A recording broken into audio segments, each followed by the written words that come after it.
De todos los temas que el doctor Cardona me solicitó que presentara acá en el Congreso, de mi opinión personal, ese es el tema más interesante por el hecho que yo me dedico cada vez menos a la cirugía clínica, por así decirlo, y cada vez trabajo en otro tipo de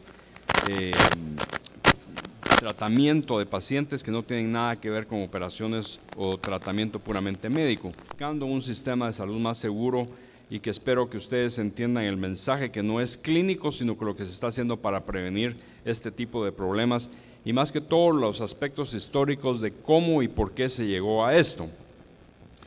Para los jóvenes que van al cine probablemente reconocen a artista que por años estuvo tratando de tener hijos y finalmente tuvo 2 bebés que fueron gemelos y fue motivo de noticias, etcétera, etcétera, pero fueron prematuros y accidentalmente durante su etapa de tratamiento inicial recibieron una sobredosis aproximadamente de 100 veces la dosis normal de heparina, no en una oportunidad, sino que en 2 diferentes oportunidades. Afortunadamente los prematuros no fallecieron, sin embargo él se convirtió en un portavoz, por así decirlo, de médicos. No me pregunten cómo llegaron a este número, es objeto de mucha discusión aún en la fecha actual. Lo que sí es cierto que esto también puso en evidencia el hecho que muchos pacientes tenían problemas, complicaciones y aún muerte como parte de su atención médica. El costo de estos problemas se refleja ahí y esto estimuló un esfuerzo grande de diferentes miembros de los equipos de salud, del gobierno y aún de los pacientes con la idea de reducir esta incidencia de mortalidad hasta en un 50%. Los tipos de errores que ellos lograron identificar eran errores de diagnóstico, errores de tratamiento, errores de medidas preventivas y así como la dependencia tecnológica. Así como mencionábamos anteriormente que los pacientes en la actualidad las papeletas ya no son a mano sino que son electrónicos, uno de los grandes problemas que yo observo es el hecho que cada vez tenemos menos contacto entre el médico y el paciente porque todo se está haciendo a través de sistemas electrónicos. Y no es raro que algunos médicos algunas veces se documenta que no estén llegando a pasar visita porque pueden pasar visita desde su oficina, dar ingresos, dar egresos, etcétera, lo cual crea otro problema de auditoría médica. Y el otro problema más grande que se ha logrado identificar es la falta de comunicación, que en cierta forma también está relacionada con la dependencia tecnológica. Y ustedes pueden ver así, alrededor la cantidad de comunicación que se está transmitiendo de ida y vuelta mientras los médicos están haciendo otro tipo de actividad, dando órdenes, dando indicaciones a hospitales, a enfermeras, etcétera. O sea que la falta o la mala comunicación entre el personal de salud o el crecimiento del grupo de personas que atienden a pacientes también es otro factor que se ha identificado como de riesgo y causa de este tipo de problemas. El hospital donde yo trabajo aproximadamente hace unos 10 o 15 años tuvo un crecimiento dramático. Mencionábamos ayer que nosotros éramos un nivel 2 de trauma y crecimos a un nivel 1 de trauma. Y así como ello, el hospital empezó a crear una serie de centros o unidades de excelencia, tales como trasplantes, cirugía cardíaca, cirugía vascular, tratamiento de cáncer, etcétera. Y esto trajo un flujo de pacientes que se estaba creciendo aproximadamente a un 20 a 25% por año. Entonces, por un lado era muy bueno porque estaba creciendo el hospital desde el punto de vista médico, económicamente era bueno para el sistema y también para los médicos, enfermeras y todo el mundo trabajando en el hospital. Se creó un hospital pediátrico de especialidades, que es el Hospital Jody Mayo, que está acá. Y esto trajo, aparte del aspecto positivo, trajo una serie de aspectos negativos, incluyendo el hecho que cada vez había muchos pacientes o más pacientes que la capacidad administrativa, clínica y técnica podía atender en forma adecuada. Entonces, en un momento el hospital tuvo que tomar la decisión de frenar un poco el crecimiento para poner en su lugar todas las redes de seguridad para evitar problemas que estábamos viendo que estaban sucediendo. Desde el punto de vista quirúrgico, los problemas que encontramos específicamente, que no es sorpresa, me imagino, por muchos de ustedes, era que los cirujanos no querían participar en todas estas medidas de seguridad que se estaban tratando de implementar. En el 55% de los casos donde se analizaban problemas que sucedían a pacientes, encontrábamos que el cirujano se comportaba de una forma autocrática, intimidaba a los demás miembros del equipo de salud, no estaba anuente a ninguna sugerencia y las cosas se hacían a su manera porque así ha sido históricamente el papel del cirujano en la atención de pacientes. Por no atender al paciente e irse a su casa, pues no tenían mayor interés en participar en una de estas medidas de seguridad que se están tratando de implementar.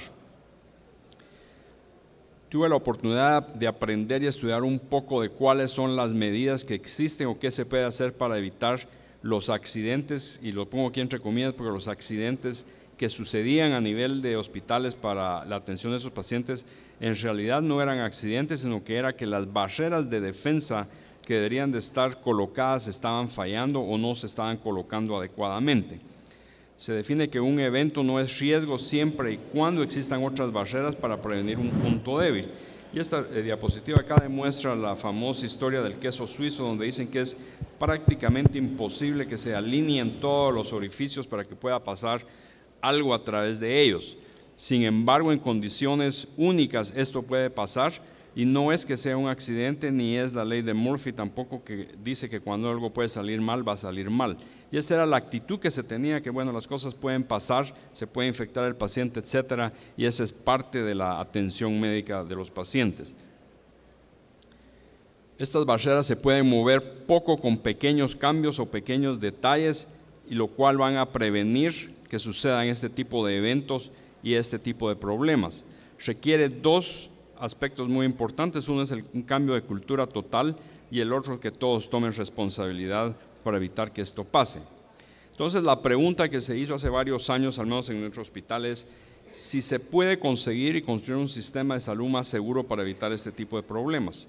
Tratamos de conocer, investigar qué era lo que sucedió, qué existía para evitar o prevenir este tipo de problemas o complicaciones, y encontramos que afortunadamente existían varias vallas o medidas de seguridad.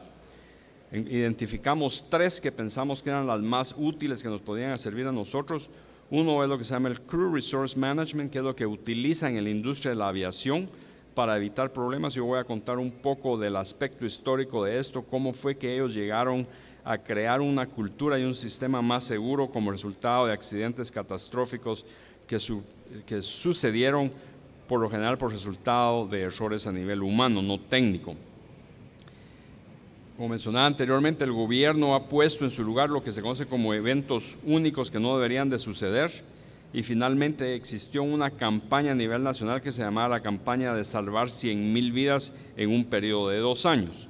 La campaña de 100,000 vidas se propuso en el año 2004, los eventos únicos que no deberían de suceder en el 2001, y el Crew Resource Management se propuso en 1980 como respuesta a eventos catastróficos que sucedieron en la industria de la aviación en los años 70. La campaña de las 100 vidas se inició en enero del 2005 y iba a terminar en el 2006 en diciembre. Era por 2 años y la idea o el objetivo era tratar de que se previniera la muerte de 100,000 pacientes. Se cree que los objetivos se lograron los primeros 18 meses y eso pasó a otra campaña que se llamaba la campaña de los 5 millones. Esto podría ser objeto de una presentación separada totalmente y no voy a perder más tiempo, nada más decir que existen estos 6 elementos como parte de esta campaña que están colocados en diferentes hospitales, y en el hospital donde yo trabajo son parte de la rutina diaria. Los eventos que no deberían de suceder nunca fue algo propuesto por una agencia de salud en los Estados Unidos, que consiste en 7 categorías que están ilustradas acá. Desde el punto de vista quirúrgico existen 2 que nos afectan directamente, que son los eventos quirúrgicos y son los eventos de productos o equipos defectuosos o productos defectuosos. Ayer platicábamos de que en la cirugía laparoscópica, a pesar de que todo ha evolucionado y cambiado, siempre uno debe tener la precaución de que pueden surgir equipos que no estén de acuerdo a los estándares de calidad y de seguridad como deberían de estar. Estos son algunos de los eventos quirúrgicos que están descritos, como mencionaba: la cirugía en el lugar equivocado, cirugía en el paciente equivocado, cirugía equivocada, retención de cuerpos extraños, muerte súbita en pacientes clasificados por la Asociación Americana de Anestesia como tipo 1, que ingresan por una hernia electiva, por ejemplo, y el paciente va a fallecer en sala de operaciones por complicaciones. Son casos rarísimos, pero que suceden aunque no lo crean. Y la cirugía en lugar equivocado sigue siendo un problema bastante serio, especialmente en lugares de alto volumen de pacientes quirúrgicos. Cirujanos que tienen 3 o 4 sustituciones de rodilla o de cadera en un día, en un momento, si no existen las barreras de precaución, puede ser que hagan la incisión en el lugar equivocado. Y hablando de las especialidades, la especialidad más frecuente donde se hace la cirugía en el lugar equivocado es ortopédica, seguida por neurocirugía, cirugía de columna y los procedimientos odontológicos también. El Crew Resource Management surgió como respuesta a eventos catastróficos que mencionaba que sucedieron en los años 70. En 1980 se puso como parte de las rutinas de prevención de accidentes en la industria de la aviación y resultaron prácticamente por 2 eventos que sucedieron, uno en 1977 y otro en 1979. En 1977, probablemente algunos de ustedes se acuerdan, el desastre en Tenerife, y en 1979 el avión que se quedó sin gasolina y que nadie se dio cuenta. Esto se ha vuelto, como les digo, estándar en aviación, no solo para las compañías, sino que también para los aeropuertos, para evitar problemas, y esto es lo que se ha transpolado, por así decir, a la parte médica, y de ellos hemos aprendido todas las barreras de seguridad que tenemos. Esta es una radiografía de un aeropuerto en Alemania, una fotografía estática de 2 horas, donde ustedes pueden darse cuenta que un pequeño error o un pequeño detalle que sucediera en esas 2 horas se va a reflejar como un evento catastrófico. Entonces, lo que nosotros estamos haciendo en la actualidad es transpolando esta experiencia a nuestra experiencia. Probablemente algunos se acuerdan ustedes de esta compañía que desapareció en el año de 1991, que en los años 60 y 70 era la compañía de aviación más grande del mundo, pero también tenía una serie de problemas que se reflejaban por accidentes y otro tipo de problemas que no se lograban determinar exactamente por qué eran, pero se cree que era por el crecimiento exponencial que tuvieron de volumen de tráfico y de pasajeros. Esta es la terminal de 1967 y esa es la misma terminal en 1976, lo cual demuestra el crecimiento tan grande que ellos habían tenido y que tenían el mismo problema, que no tenían las barreras de seguridad para acompañar a ese crecimiento tan grande que tenían. Y un evento que transformó totalmente la industria de aviación en el mundo surgió en las Islas Canarias, específicamente en la isla de Tenerife. Muchos de ustedes probablemente la han visitado porque hay una conexión con Guatemala muy especial, que en esta pequeña isla fue donde nació el hermano Pedro hace ya muchos años. Yo lo conocí porque mi mujer, como antigüeña y buena católica, me obligó a ir hace ya varios años. Pero sale de que esa es la conexión que existe con Guatemala.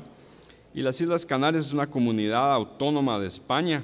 En 1975, después de la muerte de Franco, trató de separarse de España y había un movimiento para separarse que se llamaba las Fuerzas Armadas Guanches, que es el nombre de los aborígenes de las Islas Canarias. En 27 de marzo de 1977, el Aeropuerto Internacional de la Gran Canaria fue cerrado por amenaza de bombas y algunos vuelos fueron desviados a la isla de Tenerife. Aquí están demostrando esas pequeñas islitas donde están, que son territorios ultramarinos de España. El aeropuerto internacional está aquí en Las Palmas y por esa amenaza todos los vuelos fueron desviados a un aeropuerto secundario que está ilustrado acá, que se conoce como el aeropuerto de Tenerife Norte. Este es un aeropuerto alterno, es pequeño, solo tiene una pista, puede llenarse rápido y tiene una condición climatológica única, y es que todos los días por la tarde cae una neblina tan espesa que la visibilidad baja a menos de 300 metros. Ese 27 de marzo de 1977 había salido un vuelo de Ámsterdam con destino al África del Sur, parando a dejar algunos pasajeros aquí a las Islas Canarias. Ahí está el número de la tripulación, los pasajeros, y lo que es interesante es que el piloto que iba a cargo de este vuelo era el instructor de pilotos de KLM, o sea, era el puro jefe de los pilotos de KLM. A medio camino desviaron el vuelo a esta isla de los Rodeos, en Tenerife, y casi simultáneamente venía otro vuelo de la compañía Pan American que había salido de Los Ángeles con escala en Nueva York, que su destino final era Kenia, Nairobi en Kenia, y que iban a hacer una parada técnica en Las Palmas también. El avión iba bastante lleno, como pueden ver ustedes acá, y ellos no querían aterrizar en Tenerife, pero los obligaron para pasar la amenaza de las bombas que estaba sucediendo. Este vuelo ya venía atrasado por cuestiones climatológicas. Estas son fotos de archivo, pero es el avión saliendo de Nueva York el 26 de marzo, ya en horas de la tarde. Se logra ver el clima que no los estaba favoreciendo, y ellos tenían el límite de horas que ya estaban llegando a su límite, y por eso estaban forzados a seguir adelante. Eso no es raro, que en sala a veces estamos presionando para que un paciente nos lo pase en la forma más rápida que pueda, y que algunas veces se salta uno todas las barreras de seguridad. El jefe de pilotos de KLM estaba descrito por sus mismos compañeros como una persona rígida y autocrática, lo cual refleja ese 55% de cirujanos que mencionábamos anteriormente. Su tripulación se sentía intimidada y no discutían sus decisiones. O sea, él era el mandamás y se hacía lo que él decía.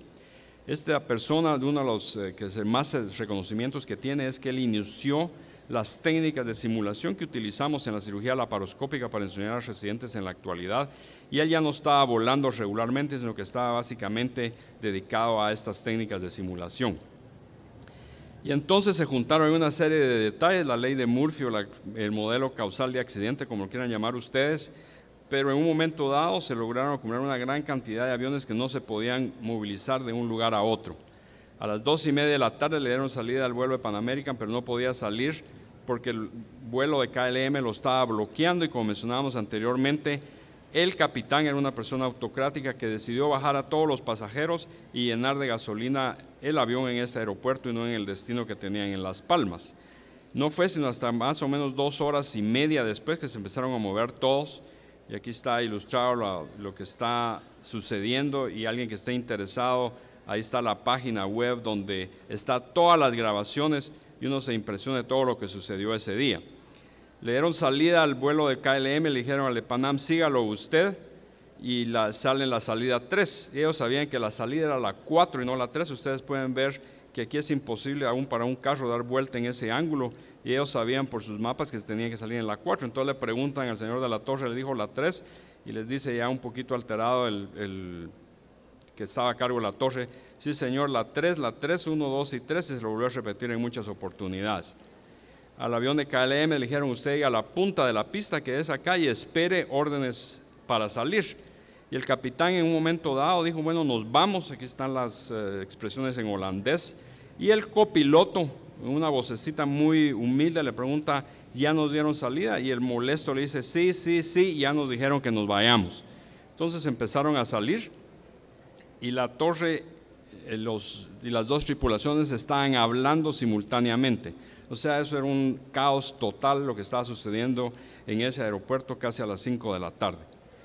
En el aeropuerto, como mencionaba anteriormente, era una pista única, mucho tráfico, neblina, los lugareños la llaman la segura porque todos los días en la tarde sucede.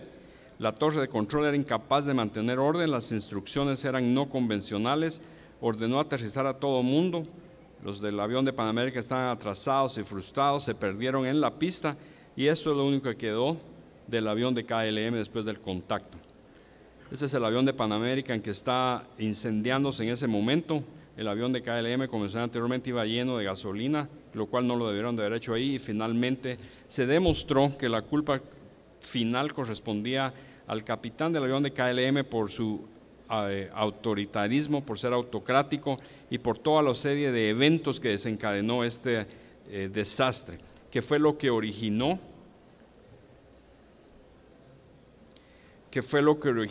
el programa que se llama el Crew Resource Management. Lo único que quedó de eso es este monumento, y que se estimuló que se deberían de utilizar equipos, procedimientos y personal en una forma de que pudieran trabajar en una forma de equipo, y la idea era que no era sobre conocimientos o habilidades técnicas, sino que estimular las técnicas de seguridad. Y todo esto se ha transpolado a la parte médica. Ustedes pueden pensar que esas son cosas que suceden únicamente fuera de Guatemala, pero si ustedes tienen un poquito de memoria, se recordarán el 9 de agosto de 1995, cuando un vuelo de Aviateca que venía de Miami con parada en Guatemala y destino final en El Salvador, salió con una serie de condiciones meteorológicas adversas. Se perdieron por una serie de razones, Y el copiloto se lo dijo al piloto, que estaban perdidos y estaban en una localización equivocada. Y el capitán lo mandó por un tubo y le dijo que no eran así las cosas. Y esto es lo único que quedó del avión de Aviateca en esa oportunidad en el volcán San Vicente en El Salvador. Entonces, para ilustrar de que una vez se dice, bueno, estas cosas solo pasan en otros países, en otros lugares, sin embargo, esto ha pasado acá, y esta es una analogía de lo que pasa en los hospitales allá y que puede pasar o esté pasando acá. Como mencionaba anteriormente, estos fueron los problemas que nosotros encontramos antes de iniciar los programas de prevención en nuestro hospital. Están descritos acá, y estas son las medidas que hemos hecho nosotros para tratar de cambiar esa cultura y evitar que este tipo de problemas no pasen. Todo el personal tiene que ser entrenado en las medidas de seguridad para evitar este tipo de problemas. Había una reorganización total para evitar el número de pacientes tan grande, que sea una forma del crecimiento más planificada y más organizada. Hay ciertas medidas para evitar música, víperes, celulares, etcétera, en la sala de operaciones, para evitar la distracción de enfermeras y otro personal dentro de la sala de operaciones. Las personas que no tienen interés en participar en este proceso, sencillamente se les transfiere a otras unidades o se les estimula que busquen trabajo en otra área de salud o en otro hospital. Creamos también la posición de una enfermera jefe en sala de operaciones que ayuda en cierta forma a mantener el tráfico de pacientes y nos ayuda grandemente a evitar los problemas que sucedían antes, que las enfermeras entraban y salían cuando estaban cansadas, necesitaban ir al baño, tomar un café, etcétera. En casos grandes nosotros no permitimos que haya cambio de personal de enfermería, se escogen los casos con anticipación y las enfermeras ya saben el horario o el tiempo que va a durar eso. Y también se ha estimulado a todo el personal que cuando miran algo que no está bien, que hablen y que digan qué es lo que está sucediendo para evitar este tipo de problemas. Durante el proceso también encontramos y descubrimos algo que probablemente es conocido para ustedes, que se llama como el médico que está quemado, no por ir a la playa, sino que quemado ya profesionalmente. Encontramos también problemas de adicción, fatiga crónica, aspiraciones profesionales no realizadas, problemas personales abrumadores y encontrar el trabajo estresante. Esto es a nivel de cirujanos y hemos creado programas para ayudarlos, para tratar de reencaminarlos o reencauzarlos nuevamente por el camino que pensamos que es el adecuado para evitar tener médicos, especialmente cirujanos, que no quieran participar en esto. Y esto me trae finalmente solo a ilustrar uno de los grandes maestros de la cirugía que todos reconocemos como el padre de la residencia en cirugía, el doctor William Halsted, que se le conoce como uno de los 4 grandes en Johns Hopkins. Él fue el que propuso el uso de la cocaína como un anestésico local y lo usaba extensamente en forma tal que se volvió adicto a la misma. Él propuso el uso de transfusiones en pacientes quirúrgicos a finales del siglo XIX y transfundió a su propia hermana antes de hacerle una reparación de una hernia inguinal. Cuenta la historia que una vez visitando a su mamá, le hizo el diagnóstico de colecistitis aguda y lo operó en la mesa de la cocina de su casa a las 2 de la mañana. Hay reportes y anécdotas que cuentan que cuando el doctor Halsted operaba, la tensión en la sala de operaciones se sentía y se tocaba.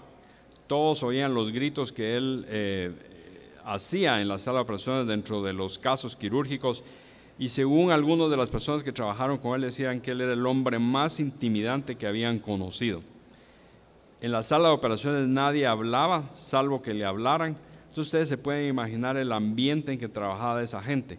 Ahora, esto fue a finales del siglo XIX y yo propongo de que esto todavía sigue sucediendo en salas de operaciones en el 2015, sin mencionar nombres, por supuesto. Nosotros creamos un programa que lo llamábamos La Pausa para la Causa, siguiendo todos los principios que aprendimos de la industria de la aviación. Cada persona que lo completaba se le entregaban unas salitas que debía de llevar como parte de haber completado el proceso en su bata o en su uniforme. Y nosotros específicamente en el área quirúrgica las implementamos en 2 áreas. Uno es en la unidad de cuidados intensivos, donde antes de hacer cualquier procedimiento en un paciente se deben de llenar todos estos requisitos que están acá y al completarse el procedimiento se hacen todos estos requisitos que están acá. En la sala de operaciones hacemos exactamente lo mismo, esto es antes de la operación, durante la operación y al final de la operación, para evitar no solo complicaciones, sino que tuvimos problemas donde muestras de tejido para patologías se confundieron, se perdieron o había problemas que se mezclaban aún con pacientes. Estos son casos, anécdotas que sucedieron y que probablemente ustedes pueden pensar que no es posible que eso pueda suceder en un hospital en los Estados Unidos. Sin embargo, pasaban, y lo bueno de todo esto que les puedo contar es de que las medidas de seguridad que tenemos en juego en el momento actual son tales que en los últimos 3 años no hemos tenido un solo problema de cirugía equivocada en el paciente equivocado o en el lugar equivocado. No hemos tenido casos de retención de cuerpos extraños, no hemos tenido casos donde el paciente se le ha hecho un implante de un equipo defectuoso o que estaba vencido. Todo eso se revisa rutinariamente, pero estamos hablando de lugares donde se colocan 3, 4 marcapasos al día, donde se hacen 4 o 6 cirugías laparoscópicas al día. Entonces, todo esto crea desde el punto de vista logístico una serie de situaciones únicas, por supuesto.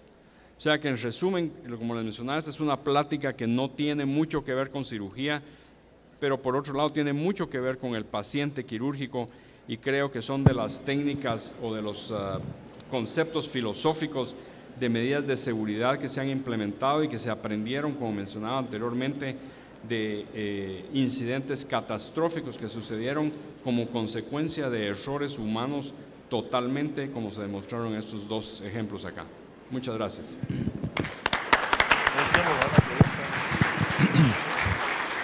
¿Alguna pregunta o comentario del público?